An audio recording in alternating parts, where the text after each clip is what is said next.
So students, I'll be sharing the PPT with you people now. Can you all see the PPT on the screen? Yes? No, ma'am. 1 minute.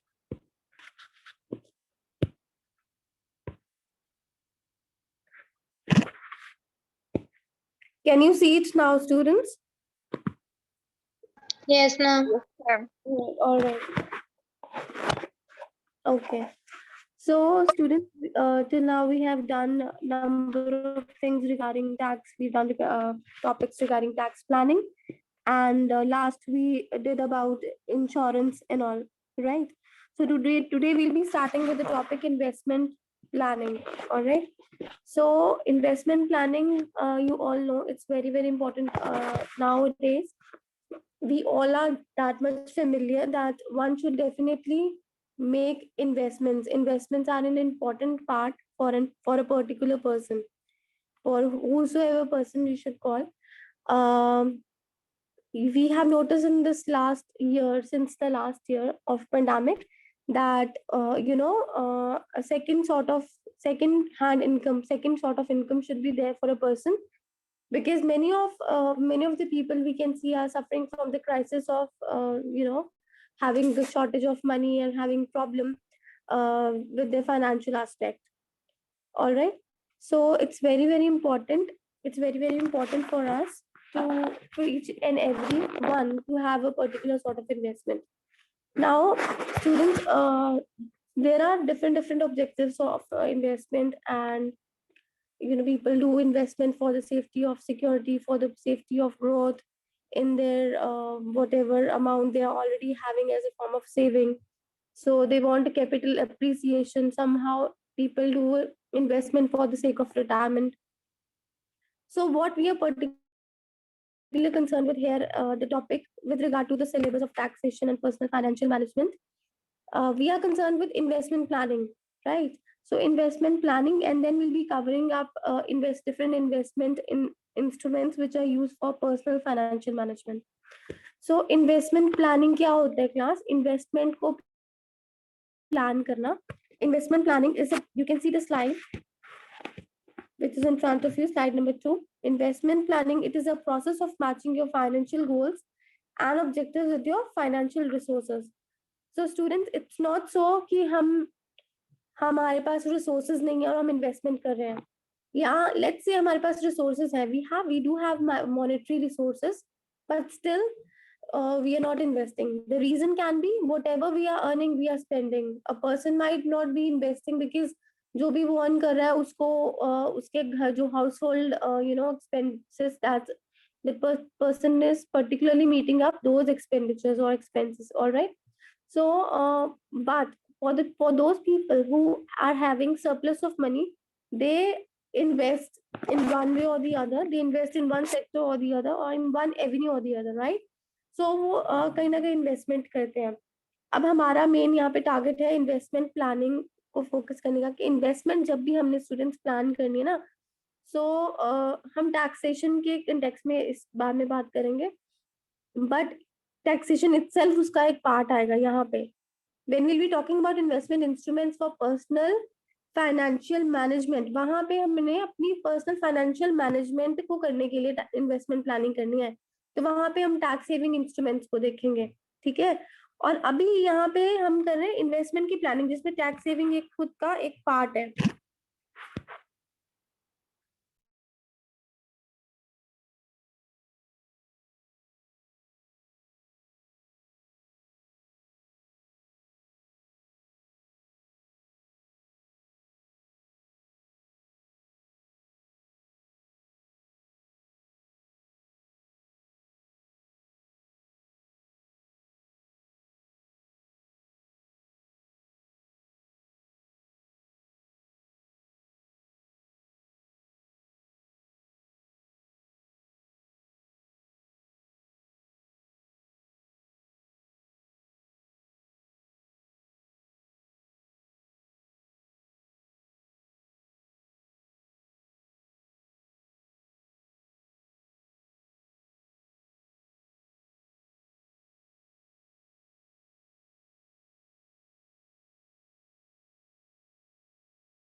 So I was telling कि whatever financial resources a person has, so वो अपने हर कोई person जो है अपने financial resources के accordingly ही target करता है.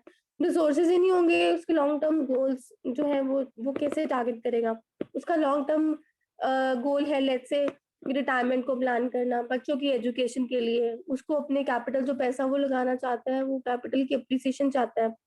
But what if that person is not having resources? So that person has to first of all find it out कि resources होने जरूरी हैं. So उसके लिए वो अलग अलग aspects को opt कर सकता है. That person can go for adopting different strategies in order to have a more income, तो ताकि उसके पास कुछ surplus हो और वो resources उसके पास serve हो अपने गोल्स को टारगेट करने के लिए. मतलब कुछ उसके पास सरप्लस मनी ऐसा आ जाए जो वो इन्वेस्ट कर सके. ठीक है. सो हमारे जो भी फाइनेंशियल रिसोर्सेज होते हैं वो हमारे गोल्स और हमारे ऑब्जेक्टिव्स को मैच करने चाहिए. ठीक है. सो जब हम उसको करते हैं, फाइनेंशियल रिसोर्सेज जो भी है मेरे गोल्स और ऑब्जेक्टिव्स को मैच कराए, सो वो इन्वेस्टमेंट प्लानिंग बन जाता है. That is it is a core component of financial planning. It is impossible for one to have one without the other. That is कि इन्वेस्टमेंट प्लानिंग करने के लिए ये फाइनेंशियल प्लानिंग का एक इम्पॉर्टेंट एस्पेक्ट है investment planning. So financial planning जब हम करेंगे तो इन्वेस्टमेंट प्लानिंग होएगी. और if you are doing investment planning that means कि we are doing financial planning. ठीक है. सो स्टूडेंट्स, आप लोगों की भी किसी की बात करें, लेते सच्चिदानंद की बात करते हैं.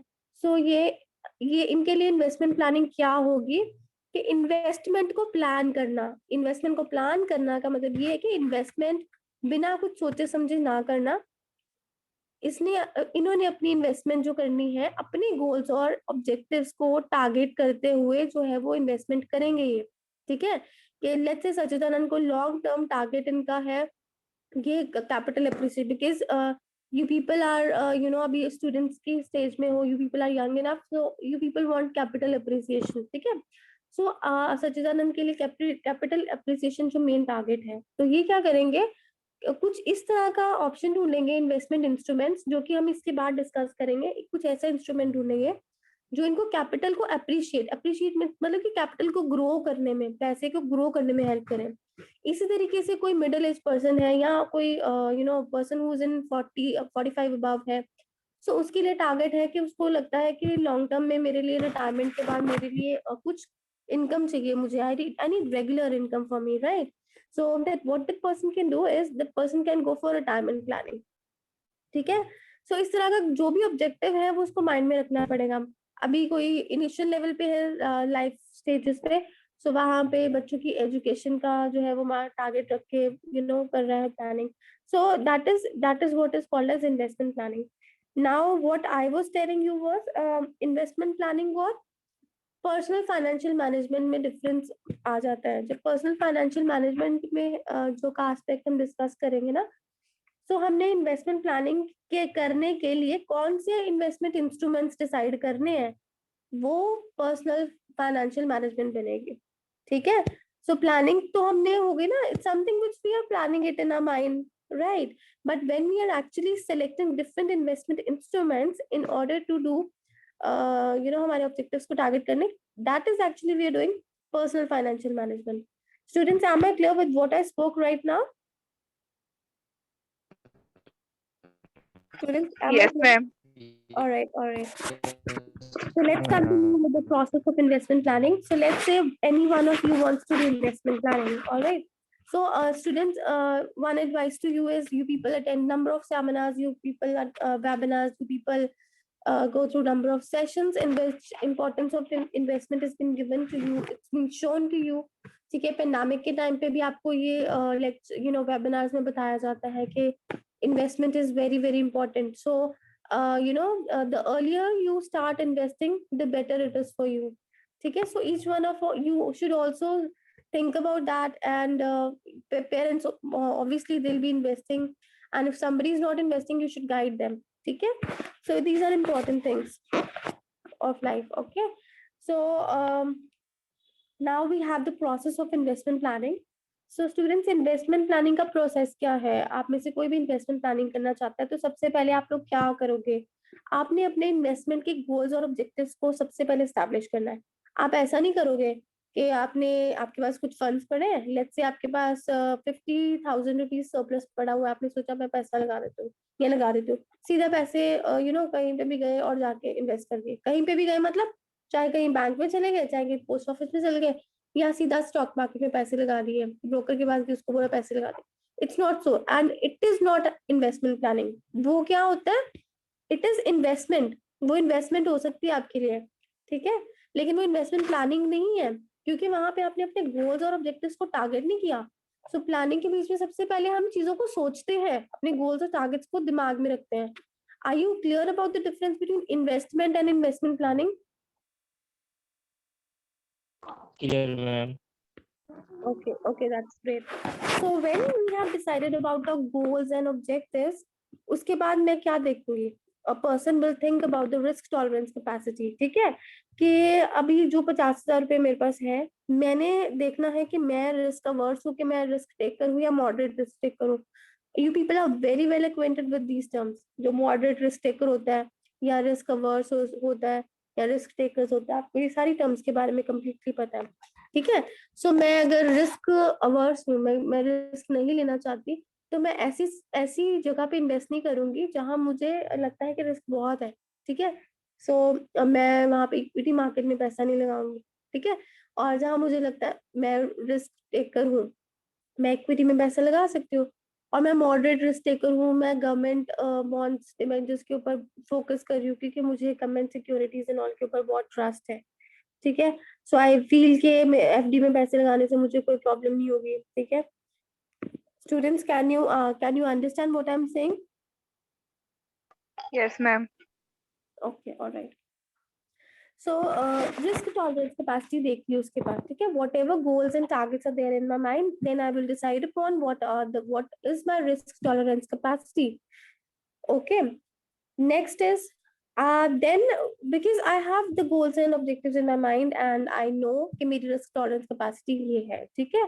so risk tolerance capacity मतलब कि अगर मेरा 50,000 से इनिशियल लेवल पे रिस्क इतना है कि कुछ परसेंट जो है, 1-2% जो है मैं लूज भी करती हूँ, ठीक है। कुछ जो है वो इतना भी they don't want to focus for this, so वो उसके accordingly I will decide upon कि मैंने नेक्स्ट स्टेप क्या लेना, ठीक है। सो जब risk tolerance capacity decide upon होगी, तो मैं इन्वेस्टमेंट पोर्टफोलियो को डिसाइड करूंगी। Now an important thing over here is that when I'm going to determine risk tolerance capacity, it's not only like I only have to see to it, because I may be a layman, मुझे नहीं knowledge है, मुझे I'm not educated enough, or if I'm educated I don't have knowledge about different investment instruments, ठीक है। मुझे invest planning करनी नहीं आती है, मुझे रिस्क टॉलरेंस कैपेसिटी देखनी नहीं आ रही, ठीक है। सो जिस भी पर्टिकुलर पर्सन के पास मैं गई हूँ, लेट्स से मैं बैंक में गई हूँ, सो बैंक में मैं I go to any portfolio manager, I go to any relationship officer. Relationship officer, they are also into these. They're offering different products. जो भी बैंक सर्विस प्रोवाइड कर, जो भी बैंक डिफरेंट प्रोडक्ट्स प्रोवाइड कर रहा है ना इन्वेस्टमेंट के, वो बताते हैं, ठीक है। सो स्टूडेंट्स बैंक में गए तो वो बता सकते हैं, ठीक है। उसके बाद जो है when if you go to any non banking financial institution, they can also guide you, post office they can also guide you, ठीक है। So जब वो when they see to this thing, वो they will create an investment portfolio for you, ठीक है। वो देखेंगे कि आपके रिस्क टॉलरेंस कैपेसिटी ये हो और आपका गोल और टारगेट क्या है। अब आपकी कुछ ऐसे केसेस होते हैं जहाँ पे आपको लगता है कि नहीं मैं रिस्क नहीं लेना चाहती, ठीक है, बट जो भी पर्सन आपको गाइड कर रहा है वो उसको काफी नॉलेज है, वो आपको ये कह सकता है कि आपको रिस्क नहीं लेना, लेकिन सर आपके टारगेट्स जो है या गोल्स हैं आपका, आपको कैपिटल अप्रिसिएशन चाहिए। कैपिटल अप्रिसिएशन मतलब आपको कैपिटल में ग्रोथ चाहिए। तो सर आप अपना पैसा जो है वो थोड़ी देर के लिए रख के देखो, रिस्क इन्वॉल्व है लेकिन आपको थोड़ा ज्यादा टाइम के लिए रख के देखो, you definitely get capital appreciation. तो इस तरीके से कई बार क्या होता है, मॉडरेट रिस्क टेकर या जो बिल्कुल अवर्स अवर्स रिस्क अवर्स होते हैं ना, risk averse people, they can also be guided to take a step, take a healthy step, जहाँ पे कई बार ऐसी ऑप्शन होती है जहाँ पे उनको वाकई में कैपिटल अप्रिसिएशन मिल सकती है। So these are the criteria and these are the things which a portfolio manager or a person who's, they are different profiles in different companies and different different banks, ठीक है। अब तुम अगर mutual funds company में जाओगे तो वो mutual fund company वाला जो जो भी पर्सन है वहां पे किसी उसकी कोई और डेजिग्नेशन हो सकती है, ठीक है। सो वो प्रोडक्ट मैनेजर भी हो सकता है उसका, ठीक है, डेजिग्नेशन रिलेशनशिप ऑफिसर हो सकता है, रिलेशनशिप मैनेजर हो सकता है, असिस्टेंट मैनेजर भी हो सकता है। सो they can guide you, ठीक है। they can create an investment portfolio consisting of different different investment instruments, या if you have less money, आपके पास अभी इनिशियल अमाउंट पे इन्वेस्टमेंट करने जा रहे हो तो आपका इन्वेस्टमेंट पोर्टफोलियो में जो है, चाहे आपने एक सिंगल जगह पे इन्वेस्ट करना है, सो वो भी आपको बता देंगे, ठीक है, कि आप यहाँ पे इन्वेस्ट कर सकते हो। अभी हम डिस्कस करेंगे, you will come to know about different investment instruments, ठीक है। So students, next is monitoring and reporting. So अब पोर्टफोलियो मैनेजर का काम ये नहीं है उसने आपका पैसा लगा के छोड़ देना है। इसी तरीके से कहीं आपने स्टॉक मार्केट में पैसा लगाया तो ब्रोकर का ये रोल नहीं है कि वो पैसा लगा के छोड़ देगा। They monitor and they report, they tell you कि यहाँ आपका पैसा जो है अभी सेफ नहीं है, you can withdraw your money, right. In the similar way any person in the bank can tell you to alter your investment instrument, ठीक है। वो कह सकते हैं कि आप यहाँ पे जो इसकी जो performance is not going up to the mark, so they can tell you to change it, ठीक है। सो दैट मीन्स कि इन्वेस्टमेंट प्लानिंग, प्रॉपर इन्वेस्टमेंट की प्लानिंग तभी होती है जब हम मॉनिटरिंग और रिपोर्टिंग भी करते हैं। सो स्टूडेंट्स, आप में से कोई भी अगर इन्वेस्टमेंट करता है तो आपने ये नहीं करना, अगर खुद इन्वेस्टमेंट कर रहे हो ना, तो because you people are educated, you people have attended number of webinars, you people have gone through number of things regarding to investment aspect. So आप अगर खुद भी इन्वेस्टमेंट कर रहे हो ना और आपने अगर 3 स्टेप्स खुद फॉलो किए, रिस्क टॉलरेंस लेने के बाद, गोल्स, रिस्क टॉलरेंस और इन्वेस्टमेंट पोर्टफोलियो क्रिएट किया है, तो आप भी अपनी इन्वेस्टमेंट को मॉनिटर जरूर करो, ठीक है। उसको रिपोर्ट करो। रिपोर्ट मतलब यहाँ पे रिपोर्टिंग तो खुद को ही है ना, so it's a reporting particularly यहाँ पे इसलिए if some third party is involved, any other person who is guiding you or portfolio manager is guiding you, या any of the family member के लिए, किसी के लिए तुम इन्वेस्ट कर रहे हो, तो उसको रिपोर्ट करना कि आपकी investment is not going up to the mark, ठीक है। या अगर अच्छी चल रही है तब भी उसको बताना कि तुम और पैसे लगा सकते हो इस पे। आपको ये पॉइंट क्लियर हो रहा है students? Are you people clear with the steps? Yes, Students, are ma'am. you people clear with the steps? Yes, ma'am. Okay. Okay, class. Next is objectives of investment planning. So, मैंने आपको अभी बताया कि investment planning का एक ही objective नहीं होता। पलविंदर के लिए इन्वेस्टमेंट प्लानिंग का और ऑब्जेक्टिव होगा, सोनिया के लिए कोई और होगा, सच्चिदानंद के लिए और होगा, पूजा के लिए कोई और इन्वेस्टमेंट ऑब्जेक्टिव होगा। सो जो भी है हर एक के लिए अपना अपना डिफरेंट टारगेट्स होते हैं कि वो इन्वेस्टमेंट प्लानिंग के उनके खुद के they have their own targets and objectives, ठीक है। Now these are the basic objectives of investment planning. All right, so first is retirement planning. So students, many of the people who are in particular age of above 45 or 50 years, they rather than going for any sort of other investment gate, they go for retirement planning. They want to plan for their retirement. इस तरीके से किसी person के लिए investment planning का objective क्या होता है? रिटायरमेंट की प्लानिंग। और कुछ लोगों के लिए one who is earning good, one who is earning, तो उनके लिए क्या टारगेट होता है? वो इन्वेस्टमेंट की प्लानिंग इसलिए करते हैं क्योंकि उन्होंने टैक्स को सेव करना होता है, ठीक है।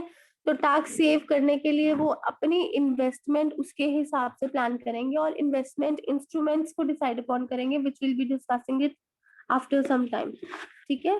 सो कुछ लोग जो है वो टैक्स सेविंग के लिए करते हैं। अब कई नेक्स्ट है capital growth.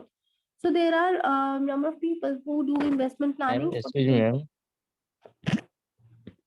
Excuse me, ma'am. Yes, Sachidanand. Ma'am Yes, Sachidanand. Ma'am tax planning कैसे करते होंगे? जैसे मैम टैक्स प्लानिंग कैसे करते होंगे? जैसे इन्वेस्टमेंट में वो तो इनकम टैक्स रिटर्न तो करना ही पड़ता है ना मैम, वो इनकम टैक्स पे करना पड़ता है, तो इसके Sachidanand. इन्वेस्टमेंट में मैम कैसे? हाँ जी. Can you repeat the last line? Ma'am ये बोले कि इनकम टैक्स तो हर कोई पे करता है, टैक्स पे करता है, तो फिर हाँ जी। इन्वेस्टमेंट में कैसे वो टैक्स सेविंग करते होंगे मैम? देखो सचिदानंद, जितना आपका टैक्स बन रहा होता है ना, उसके यस बाद मैम। उसके उसके टैक्स जो बनता होता है उसके बाद जो है, यू कैन, ये है टैक्स जो बनता है उसके बाद पे you have chance also, but initial level पे, ठीक है, जब आपको पता है कि आपके ईयर एंड में इतना आपकी अर्निंग इतनी है कि आपका टैक्स बनना ही बनना है, ठीक है। Yes so ma'am. उस टाइम पे ऐसे इन्वेस्टमेंट इंस्ट्रूमेंट्स डिसाइड अपॉन करने हैं, जैसे कि इन्वेस्टमेंट में जो कॉमन इंस्ट्रूमेंट्स है ना, जो यस अभी मैम। के नॉर्मल जो पर्सन है वो एटीसी के अंदर इन्वेस्ट करते हैं, ठीक है। सो एटीसी के अंदर पीपीएफ आता है, नेशनल सेविंग सर्टिफिकेट्स आते हैं, फिक्स डिपॉजिट भी एटीसी के अंदर आते हैं, एटीसीसी ट्रिपल सी के अंदर भी इन्वेस्ट करते हो, हेल्थ इंश्योरेंस में पैसा लगाते हो, होम लोन यस ले मैम। लेते हो। सो वो क्या होता है, जितना टैक्स बन रहा होता है ना, उसमें से अमाउंट जो है वो कुछ डिडक्शन होती है, एग्जेम्पशन होती है, और वो चीजें जो है वो डिडक्शंस होने के बाद जो है वो आपको टैक्स बनता है। एग्जेम्पशन अलग होती है, डिडक्शंस होने के बाद आपका जो टैक्स जो है वो कम हो जाता है। तो मतलब वो कुछ जो है टैक्स फ्री हो जाते हैं, ठीक है। आपको पता है इंश्योरेंस में पैसा लगाओगे, आपको आपको लिमिट जो है वो आपको टैक्स बेनिफिट मिलेगा, ठीक है, यस मैम। उस पर्टिकुलर अमाउंट। तो ये 1.5 लाख तक टैक्स बेनिफिट मिलते हैं, कहीं 50,000 तक, कुछ 55,000 तक, कहीं लाख तक। So there are different different sections under which आपको टैक्स बेनिफिट्स अराइव कर सकते हो आप। Eighty C is an important section under which people do invest, बहुत ज्यादा इन्वेस्ट करते हैं, ठीक है, क्योंकि इसमें इंश्योरेंस क्योंकि लोगों की नीड भी होती है, इंश्योरेंस करवाना शुड बी देयर, और along with that they can save tax also. इसी तरीके से अगर हम बात करें कि पब्लिक प्रोविडेंट फंड हम डिटेल में भी डिस्कस करते हैं, तो वहां पे इन्वेस्टमेंट भी होती है और वहाँ टैक्स बेनिफिट भी मिल जाता है पर्सन को, उसका टैक्स भी कम हो जाता है। Are you clear? Yes ma'am. Okay, so अभी हम डिटेल में डिस्कस करेंगे कैसे कर सकते हैं tax saving. So continuing with the next students, next is capital growth. Okay. So capital growth is what I have explained you in short. There are many people who do investment for the sake of capital growth. They want capital appreciation, whatever they're investing. They don't want to. आप कह सकते हो कि वो अपनी retirement planning नहीं करना चाहते हैं, या उनको बच्चों की एजुकेशन के लिए वो टारगेट नहीं कर रहे थे, not targeting for any sort of any other purposes, but they doing it for कि उनका जो इनिशियल पैसा था कि आज मेरे पास 50,000 है, तो कंपाउंड होके इतने सालों बाद मेरे पास I want a lump sum 15-20 lakhs of rupees, ठीक है। So I want that much money, so I want a growth in the capital. So इस तरह के टारगेट जो ऑब्जेक्टिव्स बन जाते हैं इन्वेस्टमेंट प्लानिंग के। Next is liquidity and safety. So many times what happens is कि आई वांट कि मुझे एक ऐसी इन्वेस्टमेंट ऑप्शन मिले जहाँ पे लिक्विडिटी इंश्योर होती हो। अब आपको पता है स्टूडेंट्स, कई होती है इन्वेस्टमेंट ऑप्शन होते हैं जहाँ पे लॉक इन पीरियड्स होते हैं। लॉक इन पीरियड्स का मतलब कि जहाँ आप पैसा विड्रॉ नहीं कर सकते, एक पर्टिकुलर डेडलाइन है, एक पर्टिकुलर जैसे 5 साल का लॉक इन है तो 5 साल से पहले पैसे नहीं विड्रॉ कर सकते। सो कईयों के लिए जिनके लिए टारगेट्स होते हैं कि उनको लिक्विडिटी चाहिए रूटीन में, या वो कभी भी उनको पैसे की जरूरत पड़ सकती है। सो इस तरह के इन्वेस्टमेंट प्लानिंग के ऑब्जेक्टिव भी उनके होते हैं। अब इस ऑब्जेक्टिव के लिए वो फिर फर्दर ऑन डिसाइड करते हैं कि इन्वेस्टमेंट इंस्ट्रूमेंट्स क्या होंगे। मैं आपको चारों के लिए बताती हूँ दोबारा से। जैसे रिटायरमेंट प्लानिंग करनी है मैंने, सो ये मेरा टारगेट हो गया कि मेरे को ये ऑब्जेक्टिव रखना है, बट उसके लिए मैंने कहाँ पे इन्वेस्ट करना है, ठीक है। So I have pension scheme, I have new pension scheme, there is a new pension scheme जहाँ पे मुझे पेंशन भी मिलेगा, और अगर टैक्स बन रहा है तो वहां पे मेरे को टैक्स बेनिफिट भी मिलेगा, ठीक है। सो अदर इज, और ये भी हो सकता है कि रिटायरमेंट प्लानिंग में सिर्फ रिटायरमेंट के लिए करी हूँ, टैक्स पर्पस को सोच के नहीं करी, मेरा टैक्स की स्लैब के अंदर आ ही नहीं रही, मैं जस्ट चाहती हूँ कि मुझे पेंशन मिलती रहे, तो मैं जस्ट नॉर्मल रिटायरमेंट प्लानिंग करूंगी, और उसके लिए मैंने इन्वेस्टमेंट इंस्ट्रूमेंट्स डिसाइड करना है कि कहाँ इन्वेस्ट करना है। फिर मैं टैक्स सेविंग अगर ऑप्शन डिसाइड कर रही हूँ तो I will first of all see to it कि मेरा मेरा ऑब्जेक्टिव क्या है। ऑब्जेक्टिव ये टैक्स सेविंग है तो I will definitely go for looking at the option of tax saving, the instruments which are tax saving for me, ठीक है। मुझे डिफरेंट सेक्शंस के अंदर जहाँ में मेरा टैक्स बचा रहे हैं।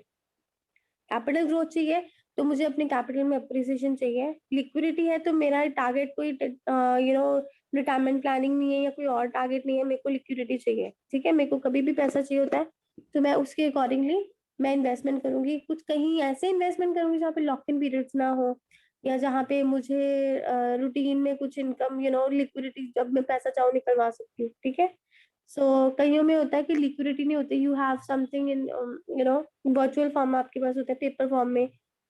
Usually, nowadays it's everything is been dematerialized. Whatever things a person has, so dematerialization हो चुकी है. But there are many sort of investments जहाँ पे आपको dematerialized form में ना मिलके you get in paper form also. ठीक है, सो वहां पे आप liquidity on the spot liquidity ensure नहीं कर सकते हैं। तो जिसका टारगेट लिक्विडिटी के लिए है तो वो इन्वेस्टमेंट इंस्ट्रूमेंट उसके हिसाब से सिलेक्ट करेगा। इसी तरीके जिसको सेफ्टी ऑफ फंड्स चाहिए, सो वो उनको लगता है कि गवर्नमेंट स्कीम्स के लिए वो ऑप्ट कर सकते हैं instead of investing in equity market, and they can go or they can go for other options जहाँ पे उनका मनी जो है वो सेफ है। एफडीज में उनको लगता है इंटरेस्ट चाहे आज की डेट में कम है उसके, फिर भी उनको लगता है एफडीज में पैसा मेरा सेफ है, लोग people who invest in that. So हम लोग इन्वेस्ट कहीं पे भी कर सकते हैं, but we have to see it कि हमारी इन्वेस्टमेंट प्लानिंग का ऑब्जेक्टिव क्या है, and accordingly we'll decide upon कि मेरे को इन्वेस्टमेंट इंस्ट्रूमेंट कौन सा देखना है। Okay, so coming on to the what Sachidanand asked me, this is important, this is very very important कि एक्चुअली में हमारे पास इन्वेस्टमेंट इंस्ट्रूमेंट्स कौन से हैं जो हमारे को पर्सनल फाइनेंशियल मैनेजमेंट करने में हेल्प करते हैं। ठीक है, सो स्टूडेंट्स इन्वेस्टमेंट ऑप्शंस आपके whatever what is there in your syllabus first is investment options under section 80C. सो मैंने आपको पहले बताया कि most popular tax saving option है। Look students, we are now discussing about investment instruments for personal financial management. So we are doing personal financial management and basically concerned with how a person can save tax, okay?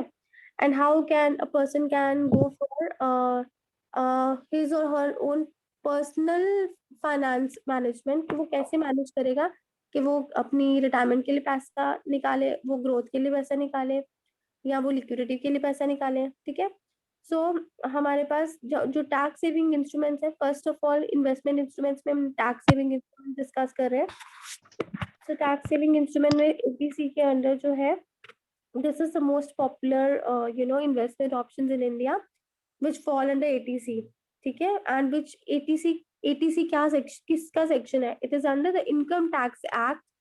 ठीक है, eighty C includes various investments and expenses you can claim deductions on up to the limit of rupees 1.5 lakh in financial year. मतलब कि इससे ऊपर नहीं होगी। ठीक है, अब 1.5 लाख तक जो है अपने आपको जो डिडक्शन है टैक्स बेनिफिट जो है मिल सकता है।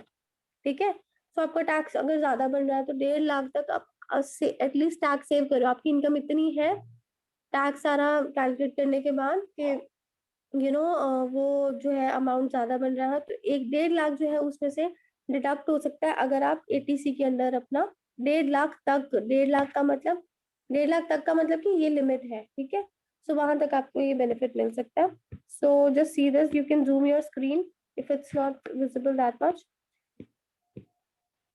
So students, investment, these are certain things which you can see. This is 5-year bank fixed deposit. All right, so पहला है जैसे कि आपने इन्वेस्ट करना है तो 5-year फिक्स डिपॉजिट है, इसका रिटर्न क्या है? 6 to 7% है, इसका लॉक इन पीरियड 5 years होता है। ठीक है, अच्छा, बैंक फिक्स डिपॉजिट के बारे में सबको पता है? Yes, can anyone tell me about it?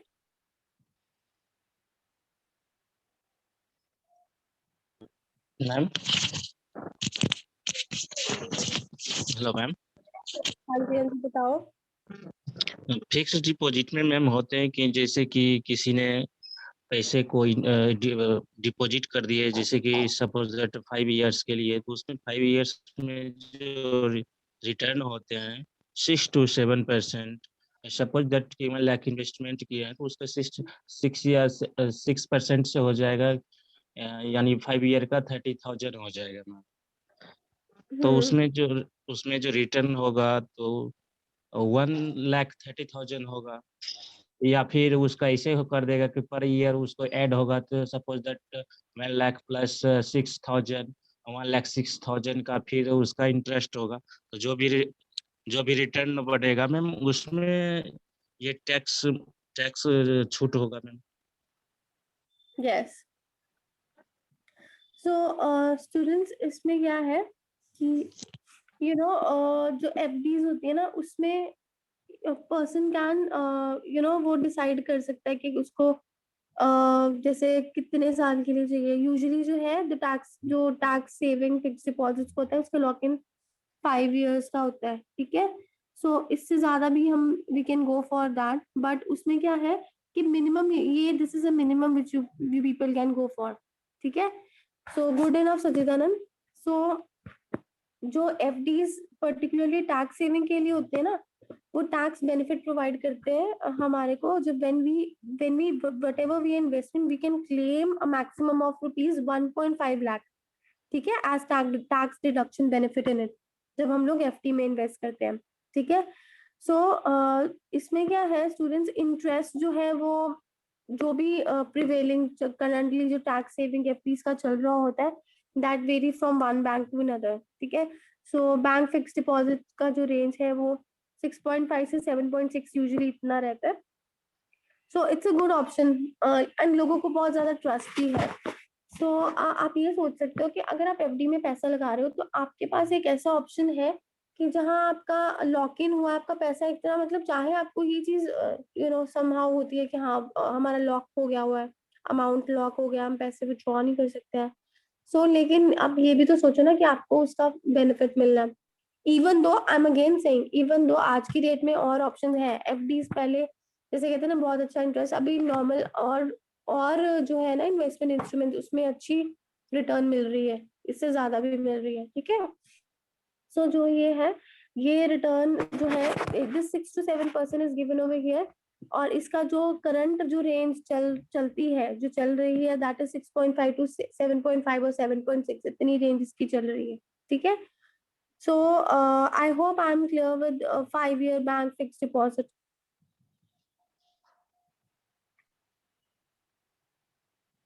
Yes, yes ma'am. are you clear? Student? Okay, okay. So एक लेमैन के लिए यहाँ जो पर्सन को लास्ट रिजॉर्ट पे समझ नहीं आ रहा कि मैं टैक्स मेरा बन रहा है, मेरा टैक्स इतना बन रहा है और मुझे टैक्स को सेव करना है, तो वो मतलब कि without thinking much, without going into more of the complication, वो एफडीज में इन्वेस्ट कर देते हैं, ठीक है। वो हाँ जी मैम जैसे कि इनकम टैक्स में आते हैं कि अब तो 5 लाख इससे अबव होंगे तो टैक्स लगेंगे 10%। तो इसमें भी कुछ बाउंडेशन मैम, जैसे कि इनकम टैक्स जो अभी के करंट के समय में जो चल रहा है कि 15 लाख से अबव होंगे, सॉरी 5 लाख से अबव होंगे तब जाके 10% उसके इनकम टैक्स पे करना होगा। तो इसमें भी कोई बाउंडेशन होता होगा ना मैम कि इतना से आप तो ज्यादा इन्वेस्टमेंट कीजिएगा तो आपको टैक्स इतना लगेंगे या फिर इतना डिस्काउंट होंगे? देखो, आप इन्वेस्टमेंट कर सकते हो ज्यादा, ठीक है। आपको उसका आप कहने का मतलब क्या है कि उसमें भी कुछ रूल्स रेगुलेशन होंगे? हाँ, उसमें उसका ये है कि आपको जैसे लिमिट है कि अगर आप यहाँ पे इन्वेस्ट कर रहे हो तो आपको इस लिमिट तक की जो है एग्जेम्पशन मिल सकती है। So there is a maximum limit also up to which you can save, ठीक है। सो इट्स नॉट सो कि आपको मतलब एक पर्टिकुलर इन्वेस्टमेंट ऑप्शन में आप कैसे जा रहे हो, ठीक है। और अगर आप कंप्लीट टैक्स सेविंग के लिए देयर आर अदर ऑप्शंस, जैसे कोई पर्सन है उसको वहां पे उसका जो टैक्स जो है वो सेव हो रहा है, ट्यूशन फीस जो है वो ट्यूशन फीस जो कट रही है, हाउसिंग जो होम लोन चल रहा है उसका वो कट हो रहा है, ठीक है। सो वो अपना टैक्स जो है वो पूरा का पूरा बचा भी सकता है। बट हर एक इन्वेस्टमेंट इंस्ट्रूमेंट की लिमिट है, हर एक इन्वेस्टमेंट इंस्ट्रूमेंट की अपनी अपनी लिमिट है जितना वो ऑफर कर रहा है इन्वेस्टमेंट ऑप्शन, मतलब इन्वेस्टमेंट सेविंग ऑप्शन। जैसे कि मैंने अभी डिस्कस किया, यहाँ पे 1.5 लाख तक की लिमिट होगी, यस ठीक है। सो every instrument is having its own tax मतलब level or the limit of saving the tax, ठीक है। Okay next students public provident fund. अब स्टूडेंट्स पब्लिक प्रोविडेंट फंड में क्या है, जैसे नॉर्मली आपको पता है कि ईपीएफ होता है या पीएफ होता है, जो यूजुअली ऑर्गेनाइज सेक्टर जहाँ पे जॉब जो परमानेंट होती है, या many of the private sector companies they do offer PF, they cut the PF. और पीएफ में आपको पता है equal contribution of employer and employee होता है ना, 12% का। तो वहां पे क्या है कि that's okay, that's a good option, उनकी सेविंग है और वो उनका ही पैसा है। वो जहां पे भी जाते हैं, जिस भी ऑर्गेनाइजेशन में कल को शिफ्ट होते हैं, चाहे नेक्स्ट जॉब में शिफ्ट हो, लेकिन उनका जो है वो पिछला पैसा पीएफ में जो इकट्ठा हुआ है वो अगली कंपनी में जाकर ट्रांसफर हो जाएगा, और वो ट्रांसफर होगा under UAN, universal account number, ठीक है। उसके अंडर जो है यूनिक आईडी होती है जहाँ उसका पैसा ट्रांसफर हो जाता है, ठीक है, उस अकाउंट के अंदर, चाहे वो जितनी भी जॉब्स के स्विच करे, लेकिन वो उसका अपना यूनिक नंबर होता है, ठीक है। सो लेकिन ऐसा जरूरी नहीं कि हर कोई पीएफ काटे, हर ऑर्गेनाइजेशन में पीएफ जो है वो कटे। सो जहाँ पे पीएफ, जिनके पास पीएफ की ऑप्शन नहीं होती class, they go for PPF, that is public provident fund, ठीक है।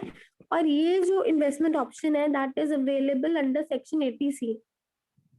Are you people getting me or not students?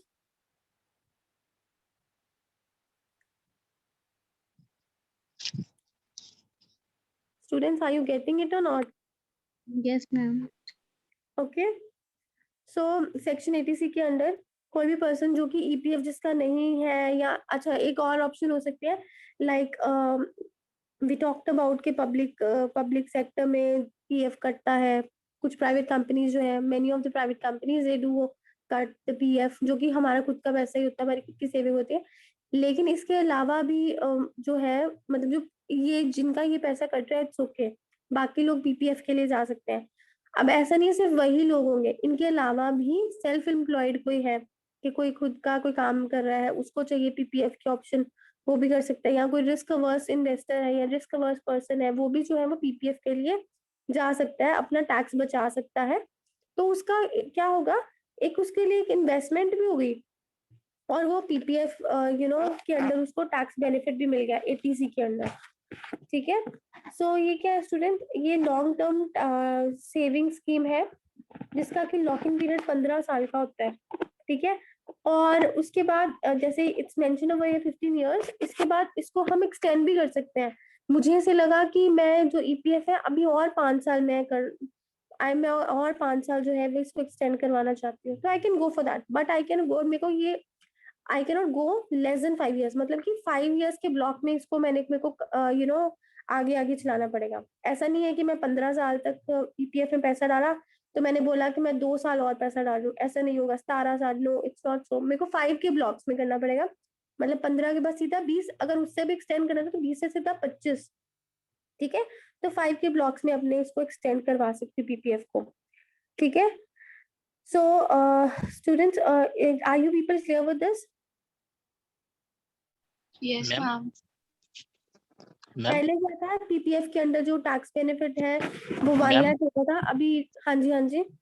Ma'am जैसे कि इनकम टैक्स जो होते हैं, जो पैकेज पर होते हैं, जैसे 5 लाख का पैकेज है, उस पर इनकम टैक्स करते हैं, या फिर जो पीएफ ईएसआई कट होके, या जो हैंड टू हैंड आते हैं अकाउंट्स में, उस पर इनकम टैक्स करते हैं? आप दोबारा से क्वेश्चन बोलो। जैसे कि मैम किसी कंपनी में काम कर रहे हैं, उसका पैकेज है 5 लाख, हाँ हाँ। तो 5 लाख पे इनकम टैक्स कट होंगे, या पीएफ ईएसआई सीए पीएल जो कट होते हैं, इसके बाद जो हैंड पेमेंट होते हैं उस पर टैक्स कटते हैं मैम, या पैकेज पे टैक्स करते हैं? देखो इसमें इसमें होता है कि अगर जैसे आपकी 5 लाख तक है, तो यस मैम। आपका जो टैक्स है वो 5% होता है, ठीक है। सो अगर आपका स्लैब जो है 5 लाख से 7.5 लाख का है, ठीक है, सो आपका ये जो टैक्स स्लैब है वो 10% बनता है, ठीक है। सो यस ये 10% जो अमाउंट आपका पैकेज है ना उसके ऊपर ही होता है, ये स्लैब होती है इनकम टैक्स की ना, उसके अकॉर्डिंगली जो है वो इनकम टैक्स जो है वो कैलकुलेट किया जाता है। So whatever amount you are earning that is calculated on it. Okay okay ma'am. Okay, so I was telling you कि पीपीएफ जो है, पीपीएफ का पहले लिमिट था 1 लाख तक जो टैक्स बेनिफिट मिलता था। अभी आज की डेट में करंटली जो है वो इट्स स्टिल 1.5 लाख। ठीक है, so we one person can have, you know, if one person is having any option of opening a PPF account in post office, or in person can also go to bank also for getting a PPF account open. ठीक है, so ये best tax saving instrument है section 80C के अंदर। Alright, next students national saving certificates, इसका भी आपने बहुत नाम सुना होगा। सो नेशनल सेविंग सर्टिफिकेट्स क्या है? ये भी एक फिक्स डिपॉजिट सर्विस स्कीम है जो कि पोस्ट ऑफिस से मिलती है आपको। ठीक है, whenever you want to go for national saving certificate option, you need to go to a post office only. Okay, अब इसमें क्या है, एफडी से ये थोड़ा सा डिफरेंस कैसे है? यहाँ पे हमारे को एफडी से समहाउ फ्लक्चुएशन जो है वो ज्यादा होती है, मतलब कि कम रिटर्न मिलती है। जब हम एफडी की बात करें तो उससे थोड़ी सी कम इसकी रिटर्न होती है। लेकिन बेस्ट इसमें ये क्या ऑप्शन रहती है कि बहुत ट्रस्टेड टू सोर्स रहते हैं। ये गवर्नमेंट ऑफ इंडिया की तरफ से ये इशू आता है। ठीक है, ये ऑफर जो है ये गवर्नमेंट ऑफ इंडिया की तरफ से है और ये बहुत ज्यादा सेफ है। यहाँ इसका जो पैसा, जो भी नेशनल सेविंग सर्टिफिकेट्स में पैसा लगा रहा है, दैट्स कम्प्लीटली सेफ, राइट। और टैक्स का जो बेनिफिट है वो भी इसके अंदर 80C के अंदर मिलता है। नाउ स्टूडेंट्स, इसका भी जो लॉक इन पीरियड होता है वो 5 years का होता है नेशनल सेविंग सर्टिफिकेट्स का। और लॉक इन के साथ जो है it can be go for 10 years, मतलब इसका भी ब्लॉक्स में होता है। ठीक है, 5 years क्लास कर सकते हैं इसको, फर्दर ऑन आपने फिर से इन्वेस्ट किया। ठीक है, so it can be done in blocks of 5 years, right. सो जैसे ही, मतलब इसमें पर्टिकुलरली ये है कि आप कोई पहले विड्रॉल नहीं कर सकते। आपको ये थोड़ा बहुत पता होगा कि एफडीज में लॉक इन पीरियड चाहे है, लेकिन at particular time if a person wants to break the FD, so बहुत ज्यादा कटिंग होती है उसके अमाउंट में, बहुत ज्यादा। ठीक है, सो नेशनल सेविंग सर्टिफिकेट्स में बिल्कुल भी ये इसकी पॉसिबिलिटी नहीं होती है। ये इसका एक मेजर डिफरेंस है। प्री मैच्योर विड्रॉल जो है वो पॉसिबल नहीं होता है नेशनल सेविंग सर्टिफिकेट्स में। चाहे एफडीज में भी लॉक इन है, इसमें भी लॉक इन है, लेकिन एफडीज में हम बहुत कटिंग के साथ विड्रॉ कर सकते हैं at times of more need, but national saving certificate में चीज नहीं होती है। Okay class? Okay ma'am.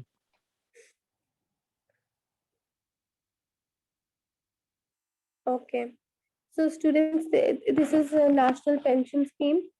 So this is offered by the government. So national pension scheme में जो आपको अच्छी रिटर्न्स मिलती है, 12 to 14% मिलती है। ठीक है, सो इसमें क्या है कि एक one new pension scheme, that is new pension scheme is there, in which if you want to go for plan for your retirement, a person, and along with that a person wants to go for tax saving benefit, so a person can go with that particular scheme, pension scheme. ठीक है, सो इसमें क्या होता है students, आप लोग एक person जो है वो मिनिमम अमाउंट जो है वो 6,000 का इन्वेस्ट कर सकता है, इंस्टॉलमेंट्स में इन्वेस्टमेंट कर सकता है, या वो 500 रुपीज इन्वेस्ट कर सकता है, या लमसम इन्वेस्ट कर सकता है। That's as per the choice and that's as per the requirement कि what pension that person wants to get. ठीक है, सो ये जो पेंशन का जो जो ये इस स्कीम के अंदर जो पैसा होता है वो जब when you are going for this particular investment option, ये जो इन्वेस्टमेंट का ये जो ऑप्शन का पैसा जो लगता है, ये कॉर्पोरेट बॉन्ड्स और इक्विटी मार्केट के अंदर ये पैसा लगाया जाता है, और उस मार्केट से जो डिराइव बेनिफिट है वो लोगों को in the form of return, that is in the form of retirement के टाइम पे जो उसको रिटर्न्स मिल रही है वो उसकी फॉर्म में उसको दिया जाता है।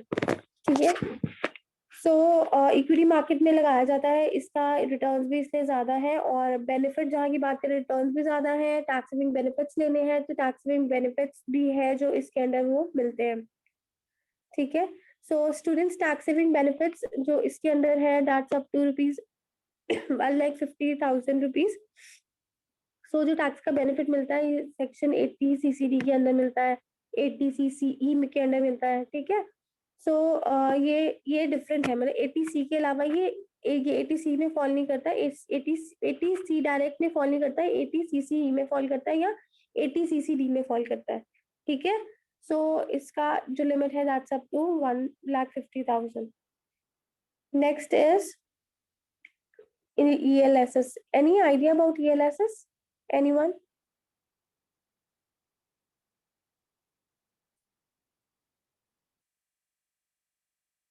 Yes, anyone?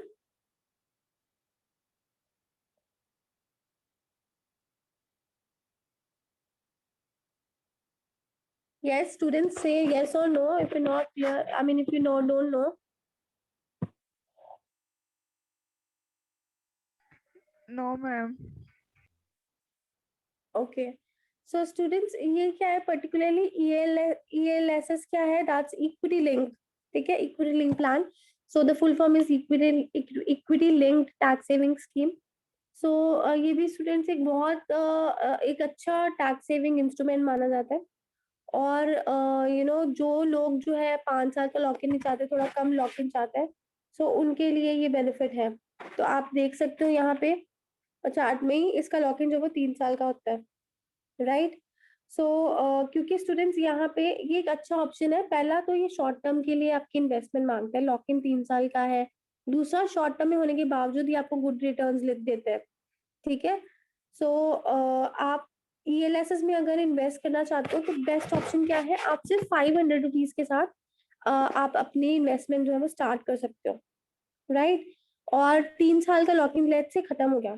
3 साल के लॉकिंग के बाद भी अगर आप कंटिन्यू करना चाहते हो तो जैसे एक कोई इंश्योरेंस प्लान है या कोई और स्कीम है जहाँ पे आपको लॉक इन पीरियड खत्म हो जाता है, तो आप यहाँ पे भी 3 साल के बाद फर्दर आप इन्वेस्ट कर सकते हो, ठीक है। You can invest it, you can continue it further, right.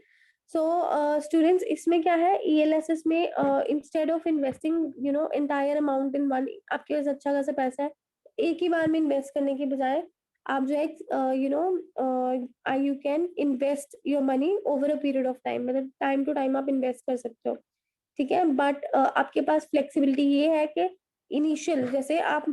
Initially आप कम से कम अमाउंट जो है वो 500 के साथ भी इस ऑप्शन के लिए, इन्वेस्टमेंट के लिए जो है वो जा सकते हो।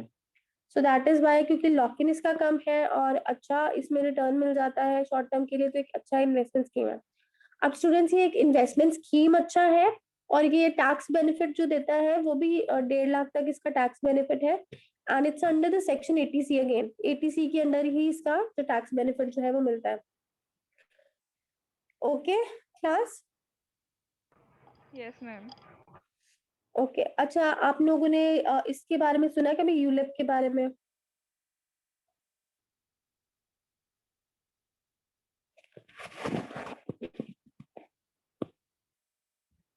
यस।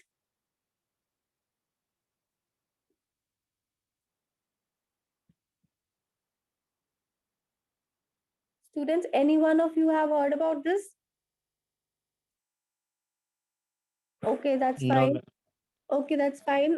Students, ये काफी common term है. If you're not, that's okay. ULIP is unit term particularly is it's for insurance plan and it's for unit linked insurance plan. ठीक है?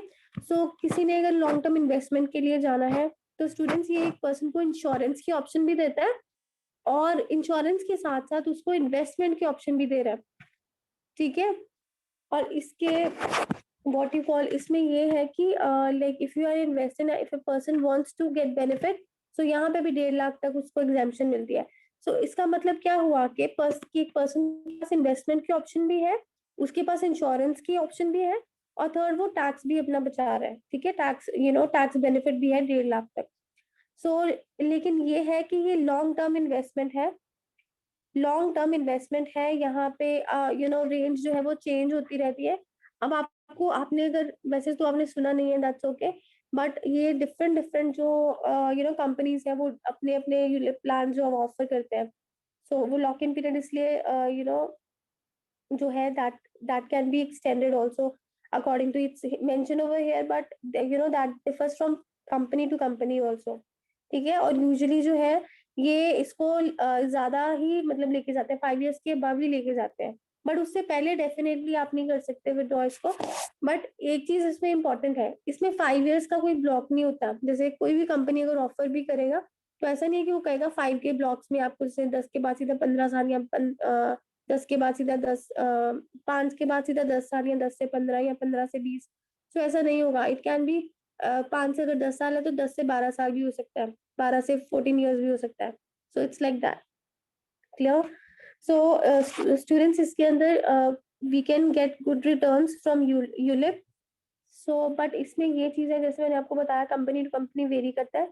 मिनिमम इसका लॉक इन जो है वो 5 years का है, लेकिन अगर आप इसको लॉन्ग टर्म के लिए रखते हो ना, क्योंकि आपको एवरी पर्सन नोज के insurance is an important aspect for any person, sorry. So insurance उसके लिए बहुत जरूरी है। सो 5 साल के बाद भी अब उसको पता है कि इंश्योरेंस का तो इट्स द नीड, राइट। सो हर एक को करवानी चाहिए, तो वो 10 साल उसके फर्दर ऑन भी एक्सटेंड, मैंने जैसे बताया लॉक ऐसे ब्लॉक्स नहीं है, तो 10 से 11 12 साल तक भी आ सकता है। तो उससे उसको बेनिफिट क्या होगा इससे, कि वो उसको इंश्योरेंस मिल रही है, उसकी इन्वेस्टमेंट भी जा रही है, और साथ के साथ उसको टैक्स भी उसका बच रहा है, ठीक है। और अगर वो ज्यादा लंबे समय तक इस पैसे को रखता है, तो जो इम्पोर्टेंट पॉइंट मैं बताने जा रही हूँ वो ये है कि जो भी आप पैसा यहाँ पे लगा रहे हो ना यूलिप के अंदर, वो आपका पैसा लगता है इक्विटी और डेट में। स्टूडेंट्स ये सबसे इम्पोर्टेंट पॉइंट है, यू पीपल शुड नो, कि जो भी आपका प्रीमियम जा रहा है, जो भी पर्सन का प्रीमियम जा रहा है यूलिप के अंदर, वो उसका पैसा डेट और इक्विटी मार्केट के अंदर लगता है, डेट और इक्विटी मार्केट के अंदर लगता है। और दूसरा बेस्ट पार्ट इसका ये है कि ये आपको टैक्स सेविंग इंस्ट्रूमेंट्स के साथ साथ आपको ये हेल्प करता है, आप किसी भी टाइम पे जो है वो स्विच कर सकते हो, डेट टू इक्विटी या इक्विटी टू डेट। आपको लगता है कि इक्विटी मार्केट स्ट्रॉन्ग नहीं जा रही, तब डेट में आप शिफ्ट करवा सकते हो पोर्टफोलियो मैनेजर को बोल के, ठीक है। इक्विटी से डेट में जा सकते हो, you can switch, you have the option of getting it switched. Otherwise बाकी में there are investment option, investment instruments, यहाँ पे स्विचिंग जो है वो पॉसिबल नहीं, हर कंपनी ऑफर नहीं करता है, लेकिन यहाँ पे ऑफरिंग करता है। सो अब आप मुझे बताओ, आप यू टेल मी कि यूलिप के कौन कौन से बेनिफिट हो सकते, क्या क्या बेनिफिट्स है, मैंने जो आपको बताया क्या क्या बेनिफिट्स मिले फिर यूलिप का। Yes Sonia, can you tell one benefit?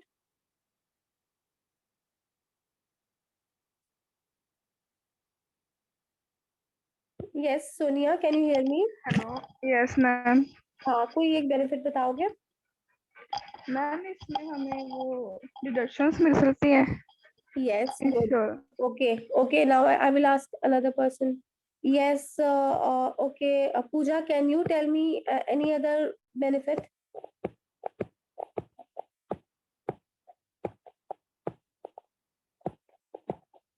Yes, Preeti, Palvinder, Sachidanand, anyone?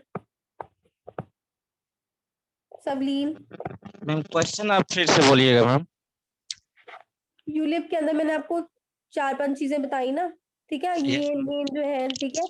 वो आपको वो बेनिफिट्स जो आपने बताने कि इसका फायदा क्या है, जैसे इसमें ये mix of number of things है जो आपको डिफरेंट बेनिफिट्स एक ही बार में दे रहा है।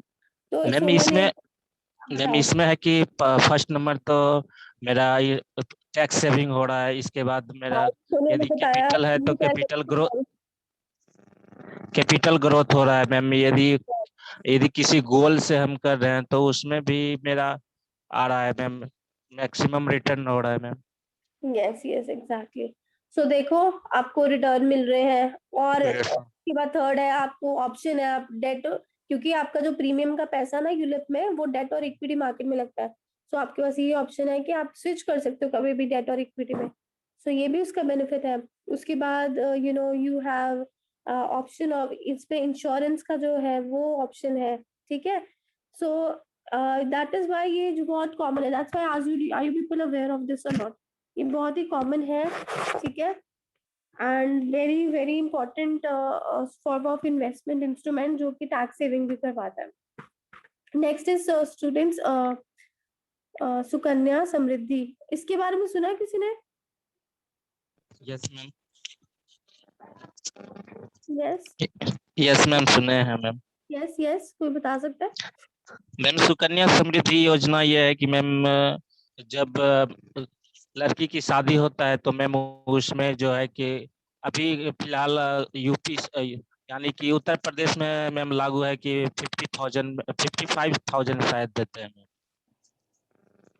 Okay, good good. अब मैम इसमें एक शायद ऐसा भी है कि ये इसमें जाति धर्म मतलब रीजनल रिलीजियंस प्रॉब्लम जो आते हैं मैम, इसमें एक कहा जाए कि एक भेदभाव को हटाने का नजरिया है इसमें। जैसे कि हाई लेवल और लेवल जैसे जाति पाति होता है मैम, इसी को ध्यान में रख करके ये योजना शायद बनाया गया है। Okay, very good. So students, सचेतन आप ठीक बोल रहे हो, लेकिन इसमें ये है कि सिर्फ शादी के लिए नहीं है, it can be use for the education of the girl child. ठीक है, so students, this particular Sukanya Samriddhi Yojana is particularly for a girl child, and it's not so that every girl can get this option. It's only any girl who is below 10 years, less than 10 years can go for this option. ठीक है, सो किसी ने अगर students Sukanya Samriddhi योजना में पहले, क्योंकि हम लोग पर्सनल फाइनेंशियल प्लानिंग की बात कर रहे हैं, टैक्स सेविंग की बात कर रहे हैं, तो ये इन्वेस्टमेंट ऑप्शन टैक्स बेनिफिट देता है।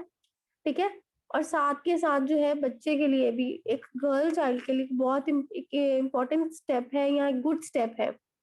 ठीक है, सो जो लोग अपने बेटी के लिए सेव करना चाहते हैं वो कहीं पे भी, कोई भी private sector, public sector bank में जा सकते हैं या पोस्ट ऑफिस में जा सकते हैं। सो एक नॉर्मल सेविंग्स अकाउंट के फॉर्म में, मतलब कि एक गर्ल चाइल्ड के नाम के, उस बच्चे का नाम होगा उसके अकाउंट के ऊपर। ठीक है, अदरवाइज जो है ऐसे नहीं ना ओपन कर सकते हैं माइनर। ठीक है, लेकिन सुकन्या समृद्धि योजना के अंदर ये ऑप्शन है उनके पास। सो ये 10 इयर्स के अंदर जो भी गर्ल है, जो गर्ल चाइल्ड है, उसके लिए कोई भी पर्सन अपने बच्चे के लिए ओपन करा सकता है, और मिनिमम इन्वेस्टमेंट इसकी जो है वो 1,000 रुपए है। अब इम्पोर्टेंट स्टूडेंट इसमें ये है कि इसका इंटरेस्ट बहुत अच्छा बहुत अच्छा रहता है। ठीक है, इंटरेस्ट रेट बहुत अच्छा, यूजुअली अबव 8 रहता है। ठीक है, तो एफडी से भी ज्यादा है, but this particular step has to be taken when girl child is below 10 years. ठीक है, after that person cannot go for this or avail this option. So अब इसमें है कि इंटरेस्ट रेट काफी हायर है, और ये व्हाट यू कॉल, इसमें आपको इसमें जो है वो टैक्स बेनिफिट भी मिलता है, और बच्चे के लिए भी बहुत हेल्पफुल है। Now next thing is students, like if a person is having 2 daughters, so they can have they can have combined investments also in both of the accounts. लेकिन ये है कि अगर मतलब दोनों के लिए योजना, ये स्कीम तो ले ली, उनको मैरिज के टाइम पे या एजुकेशन के टाइम पे, जब उसने लेट्स से 25 साल तक होना है, पोस्ट ग्रेजुएशन करनी है, तो कोई ऐसी एजुकेशन करवानी जहाँ पे दे नीड गुड मनी, या कुछ भी, it can be anything, because with time things are getting changed, monetary aspect, or the rates, the standard of living, inflation, ये सारे एस्पेक्ट्स हैं that changes from time to time, और उसके कारण जो है वो अमाउंट जो है, अप्रिसिएशन जो उसमें होती है, वो चीजें जो है, करेंसी की वैल्यू चेंज होती है। सो उन सब चीजों को ध्यान में रखते हुए, जो भी हम इन्वेस्ट करने हैं वो हमें बेनिफिट इन फ्यूचर मिलना है। लेकिन यहाँ पे है कि आई वाज टेलिंग यू कि if person is having 2 daughters, तो वो दोनों के लिए अकाउंट ओपन कर सकते हैं, उनको बेनिफिट ये मिलेगा मैरिज के टाइम पे, एजुकेशन के टाइम पे उनको ये पैसा मिलेगा जो इन्वेस्ट किया है। लेकिन जो टैक्स का जो बेनिफिट उन्होंने उठाना ना, तो दोनों के लिए जो जमा कराया है, वो उसके लिए टैक्स बेनिफिट उनको one time, that is up to 1.5 lakh ही मिल रहा है। ठीक है, सो दैट डजंट मीन कि 1.5 लाख उसका एग्जाम्प्ट हो गया, 1.5 लाख उसका जो है वो टैक्स बेनिफिट मिल गया, ऐसा नहीं है, 3 लाख नहीं मिलेगा, सो 1.5 लाख ही मिलेगा टोटल। ठीक है, सो इसका बेस्ट पार्ट मैंने यही बताया, एक तो ये है कि एजुकेशन मैरिज के लिए पैसा सेव हो जाता है, सेकंड ये है कि बच्चे के नाम, गर्ल चाइल्ड के नेम के ऊपर उसका अकाउंट ओपन होता है। ठीक है, थर्ड है इसका इंटरेस्ट बहुत अच्छा मिलता है, इसमें इंटरेस्ट काफी अच्छा है, पीपीएफ अकाउंट से भी ज्यादा इंटरेस्ट है इसका। ठीक है, एफडी से भी ज्यादा इंटरेस्ट है, और बेस्ट ये भी है कि ये टैक्स बेनिफिट जो है वो प्रोवाइड करता है। Am I clear, students? Yes ma'am. All right, all right. So students, till now we have done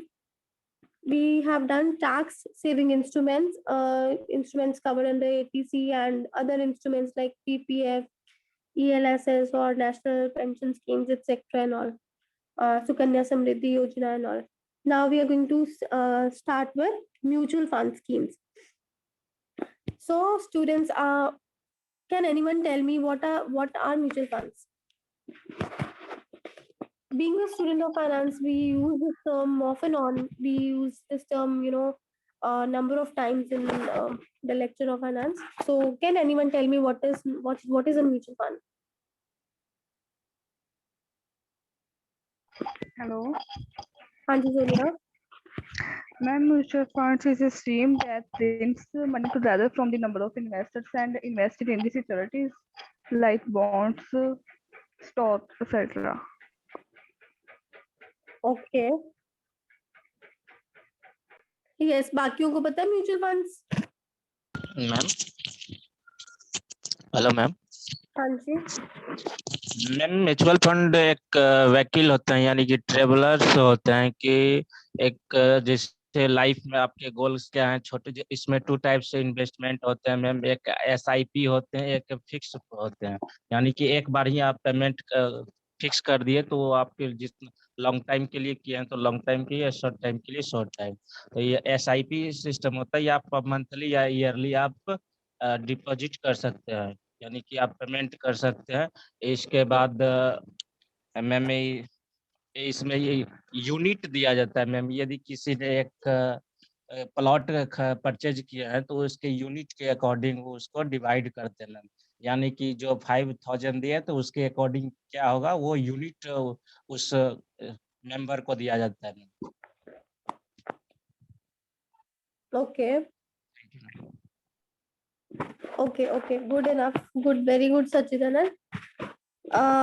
So students, जैसे कि हम लोग बहुत well acquainted है इस term के साथ, mutual funds, म्यूचुअल फंड जो है that's a pool of money, ठीक है। सो पूल ऑफ मनी जहाँ पे एक पर्सन को लगता है कि इन्वेस्टर को लगता है कि मुझे नॉलेज नहीं है, या उस इन्वेस्टर को नॉलेज है इसीलिए वो म्यूचुअल फंड्स के लिए जा रहा है, ठीक है। या उसको किसी को अप्रोच कर रहा है, पोर्टफोलियो मैनेजर उसको एडवाइस कर रहा है कि म्यूचुअल फंड्स के लिए जाओ, क्योंकि a person does not know about कि कहाँ इन्वेस्ट करना है, या a person does not want to take more of the risk, या उसको लगता है even though mutual funds are also with respect to risk सभी में होता है, बट इसमें ये है कि अगर एक जगह पे पैसा आपका लगाया, वहां पे अगर डंप आता है, वहां पे अगर मार्केट डाउन चली जाती है, या वहां पे अगर कुछ शॉर्टफॉल हो जाती है या कुछ नुकसान है, तो दूसरे सेक्टर जहाँ पे पैसा लगा वहां पे आपको फायदा है, ठीक है। सो अलग अलग जगह पे अलग अलग एवेन्यूज में वहाँ पैसा लगाया जाता है। कुछ एवेन्यूज है जैसे स्टॉक्स है, बॉन्ड्स है, मनी मार्केट इंस्ट्रूमेंट्स, ये डिटेल में हमने डिस्कस करने सिलेबस का पार्ट है, ठीक है। और कोई और एसेट्स है, number of other assets are there. So वहां पे जो है, जो म्यूचुअल फंड, म्यूचुअली जो फंड कलेक्ट, अच्छा ये म्यूचुअल फंड क्यों कहा जाता है, क्योंकि जो एक ना एसेट्स अंडर मैनेजमेंट, AUM करके टर्म होती है students. So assets under management होती है, जो ये पूल ऑफ मनी लोगों से कलेक्ट किया जाता है ना, सो उनसे जो पैसा कलेक्ट किया जाता है वो AUM बनता है, एंटायर मनी। अब उसके ऊपर ना दैट डिपेंड्स, और वो अभी हम डिस्कस करेंगे। कई जगह पे उसकी लिमिट होती है कि इतना ही पूल ऑफ मनी कलेक्ट कर सकते हैं लोगों से, और कई जगह होती है कि मतलब कि कोई लिमिट नहीं होती है कि म्यूचुअल फंड कंपनी जो है वो कितना भी AUM रख सकती है, कि अप टू एनी लिमिट लोगों से पैसा इकट्ठा कर सकती है और पैसा इन्वेस्ट कर सकती है, ठीक है। सो स्टूडेंट्स, उसके अकॉर्डिंगली जो है वो म्यूचुअल फंड्स की जो है NAV कैलकुलेट होती है, नेट एसेट वैल्यू जो है जिसको कहते हैं, नेट एसेट वैल्यू जो है वो हर दिन जो है वो कैलकुलेट की जाती है, और पता लगता है कि म्यूचुअल फंड्स की वैल्यू जो है वो क्या आ रही है, ठीक है। सो एसेट्स कितने हैं अंडर मैनेजमेंट में, कितना पैसा, कितना पूल है इकट्ठा, उसके ऊपर भी डिपेंड करता है।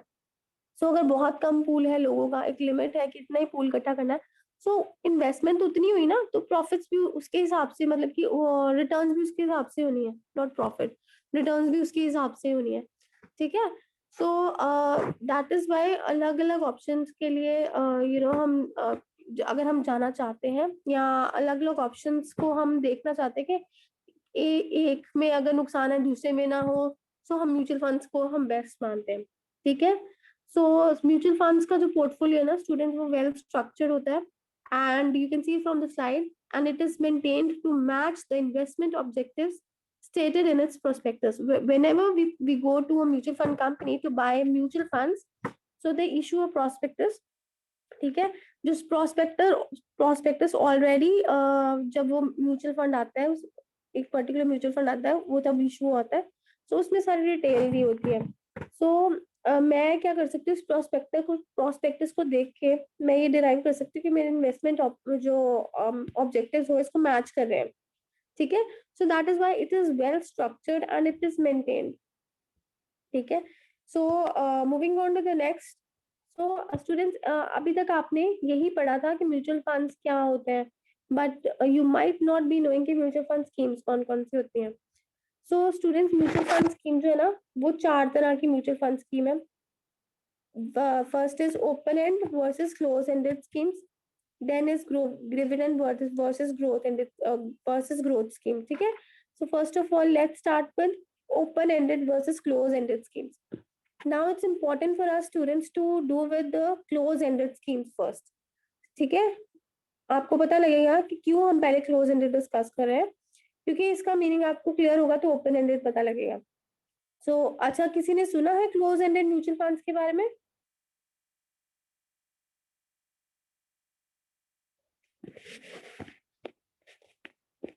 यस, यस मैम, मुझे तो याद नहीं है। Okay. So close ended ma'am से ना पता लग रहा है, इसके टर्म से पता लग रहा है स्टूडेंट्स कि मतलब कि ये कुछ लॉक इन होगा इसमें। ठीक है, सो क्लोज एंडेड स्कीम क्या है, जहां पे आपकी जो इन्वेस्टमेंट है उसका एक लॉक इन होता है। लॉक इन क्या है, that depends upon mutual fund company to company है, अलग अलग जो भी म्यूचुअल फंड खरीदे उसके हिसाब से। सो लॉक इन होता है एक स्पेसिफाइड पीरियड ऑफ टाइम, जिससे पहले आप अपना पैसा निकलवा नहीं सकते। और सेकंड चीज इंपॉर्टेंट क्या है स्टूडेंट्स, कि आप इनको सब्सक्राइब भी तब कर सकते हो जब ये इसका एनएफओ आया, एनएफओ पीरियड चल रहा है। एनएफओ पीरियड क्या होता है, न्यू फंड ऑफर पीरियड। जब क्लोज एंडेड फंड जब आते हैं ना, तो वो जब आते हैं तो वो एनएफओ लॉन्च होता है, that is new fund offer आता है। सो उस टाइम पीरियड में लोगों को जो पता लगता है थ्रू एडवर्टीजमेंट्स एंड ऑल कि ये ऑफरिंग आई है, तो लोग वहां पैसा लगाते हैं। जब वो new fund offer period close हो जाता है, उसके बाद वो उस फंड में पैसा नहीं लगा सकते। ठीक है, सो पैसा लगाने का भी टाइम है, पैसा विथड्रॉ करने का भी क्लोज एंडेड फंड में स्कीम के अंदर टाइम है। ठीक है, so one can redeem the units only after the lock in period और the tenure of the scheme is over. Right, अब एक इम्पॉर्टेंट चीज आपको बताना चाहती हूँ, आज की डेट में अलग डिफरेंट एएमसीज है। AMC stand for asset management companies. Asset management companies वो होती हैं जो म्यूचुअल फंड्स ऑफर करती हैं। सो जैसे it can be any sort of any company. आज की डेट में कितने ही ज्यादा कॉम्पिटिटर्स है, ठीक है, जो कि म्यूचुअल फंड स्कीम्स ऑफर कर रहे हैं। सो ये सारी एसेट मैनेजमेंट कंपनीज है। ठीक है, जैसे Birla, there is star. So there are these are mutual funds companies which are offering mutual funds. HDFC mutual funds they are also offering, right? So some ये जो मैं आपको बता रही हूँ, some close ended funds become open even after the completion of the lock in period. ठीक है, and the asset management company, they can transfer the proceeds of close ended funds post a maturity to another open ended fund। इसका मतलब ये है student, जो मैं आपको important बता रही हूँ, कि कुछ एएमसीज के पास आज की डेट में ऑप्शन है कि जो क्लोज एंडेड फंड, जैसे वो लॉक इन पीरियड फिनिश हो गया, तो वो क्या कर सकते हैं, उनके पास एक ऐसी ऑप्शन होती है कि वो as per the requirement of the investor उनका पैसा जो है वो ओपन एंडेड स्कीम के अंदर वो डाल सकते हैं। कि पहले वो क्लोज एंडेड में थे, लेकिन अब वो लॉक इन पीरियड खत्म हो गया, अब वो ओपन एंडेड के लिए जाना चाहते हैं। सो ये कह सकते हो पोर्टेबिलिटी सॉर्ट ऑफ ये चीज होती है इसमें। ठीक है, next coming to open ended scheme. So students, open ended schemes क्या है, these are always open to investment and redemption. जब भी कोई पर्सन इन्वेस्ट करना चाहता है, तो ऐसा नहीं है कि जब एनएफओ टाइम होगा, that is new fund offer period होगा, तो उसके टाइम पे ही हम इन्वेस्टमेंट कर सकते हैं। या हम रिडीम ही लॉक इन के बाद कर सकते हैं, ऐसा नहीं है. These funds are always open to investment and redemptions. ठीक है, इसीलिए इसका नाम जो है वो open ended है. ठीक है, so that's why we discussed, because we had to discuss about NFO first, so that's why we discussed about closed ended schemes first, and then we are discussing about open ended schemes now. So open ended schemes funds, these are the most common form of investments in mutual funds in India. These funds do not have lock in period of or maturities, therefore it is open perennially. मतलब कि जब भी हम इसको मतलब open या close करना चाहते हैं, दैट्स अप टू अस. ठीक है, सो इनका कोई भी लॉक इन पीरियड नहीं है, ना ही कोई मैच्योर है. दैट मीन्स कि ओपन और क्लोज का कोई टाइम नहीं है. ठीक है, so generally open ended funds, these do not have maximum limit up to which it can collect investments from public. Students, ये जो है ना, it's very important for you to know. Generally, open-ended funds do not have any maximum limit up to which it can collect investments from public. ठीक है, so इसमें ये जो मैंने आपको भी बताया था ना students, AUM assets under management, के इसमें कोई लिमिट नहीं होती कि म्यूचुअल फंड कंपनी जो है वो पब्लिक से सिर्फ इतना ही पैसा, इतना करोड़ ही कलेक्ट कर सकता है, इतना करोड़ या इतने लाख ही कलेक्ट कर सकता है, इसमें कोई लिमिट नहीं होती है.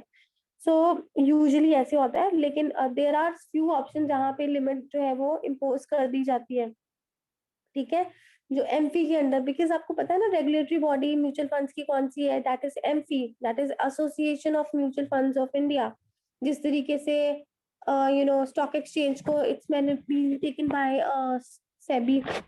So similarly, it's MP is regulating them. So this particular aspect, these assets companies, these they don't have any limit of taking the money from public.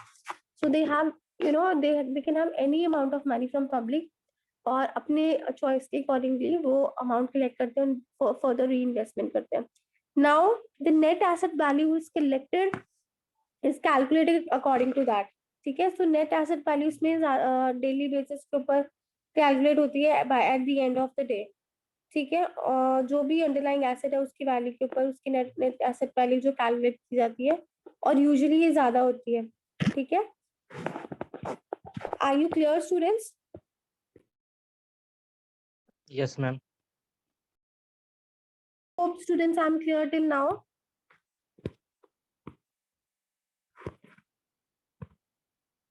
Yes. Students, am I audible to you people? Yes ma'am. Okay. So this last scheme is under mutual fund. ये कौन सी scheme है? That is growth and dividend schemes.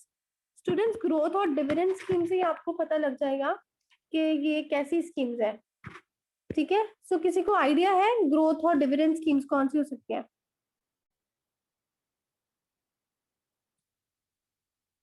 Ma'am growth scheme में ma'am capital growth करने का होता है ma'am. इसमें growth scheme में मैम कैपिटल ग्रोथ करने का अपॉर्चुनिटी होता है. इसमें लॉन्ग टाइम के लिए इन्वेस्ट किया जाता है ma'am. Okay, so students dividend में मैम आपकी आवाज बहुत कट रही है सच्चिदानंद.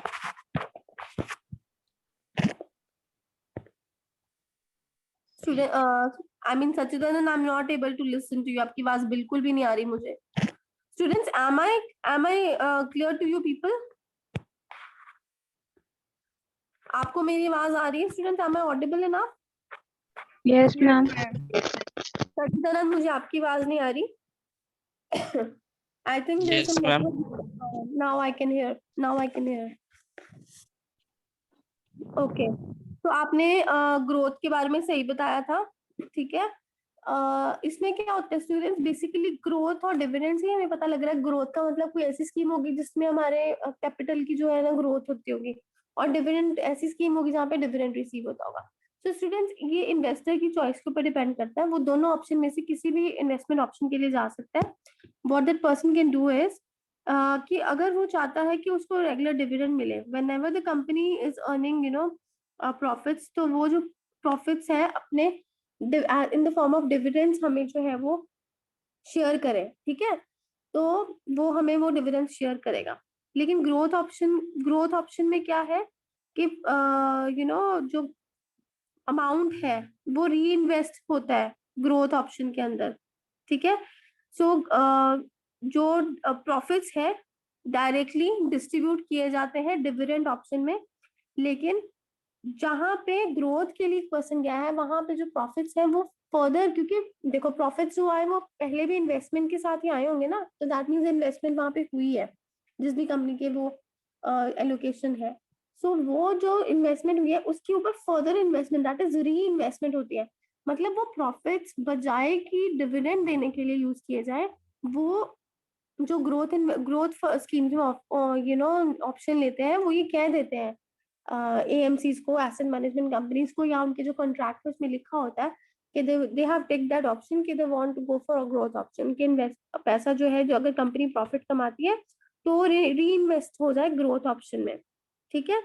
सो स्टूडेंट जो नेट एसेट वैल्यू होती है ना ग्रोथ ऑप्शन की वो ज्यादा होती है हमेशा डिविडेंड ऑप्शन वालों से। रीजन बीइंग कि वो पैसा जो उनका वो री इन्वेस्ट होता है, बजाय कि वो डिविडेंड ले, वो डिविडेंड रिसीव नहीं करते जब कंपनी प्रॉफिट्स आते हैं उसके पास, वो उसको ग्रोथ में लगाने के लिए कंपनी को बोलते हैं, ठीक है। anyone who's having any doubt till now?